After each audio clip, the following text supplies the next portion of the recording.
ಬೆಂಗಳೂರಿಗೆ ಪ್ರಧಾನಿ ನರೇಂದ್ರ ಮೋದಿ ಆಗಮಿಸಿದ ವೇಳೆ ಜಿಲೆಟಿನ್ ಕಡ್ಡಿಗಳು ಪತ್ತೆಯಾದ ಪ್ರಕರಣಕ್ಕೆ ಸಂಬಂಧಪಟ್ಟಂತೆ ಇದೀಗ ರಾಷ್ಟ್ರೀಯ ತನಿಖಾ ದಳ ಹೆಚ್ಚಿನ ತನಿಖೆಯನ್ನ ಕೈಗೊಳ್ಳಲಾಗ್ತಾ ಇದೆ.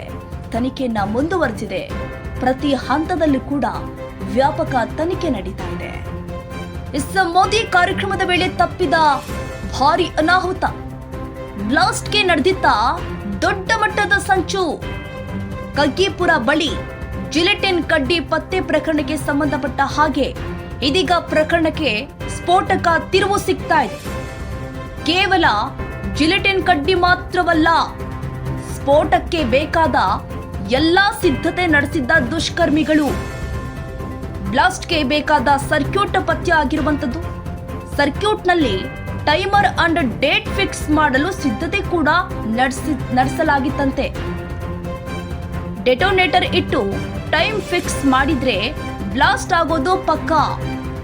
ಆದ್ರೆ ಇದುವರೆಗೆ ಕೇವಲ ಜಿಲೆಟಿನ್ ಪತ್ತೆ ಎನ್ನಲಾಗ್ತಾ ಇದೆ. ಇದೀಗ ತನಿಖಾ ದಳ ಹೆಚ್ಚಿನ ತನಿಖೆಯನ್ನ ಕೈಗೊಂಡಿರುವಂತದ್ದು.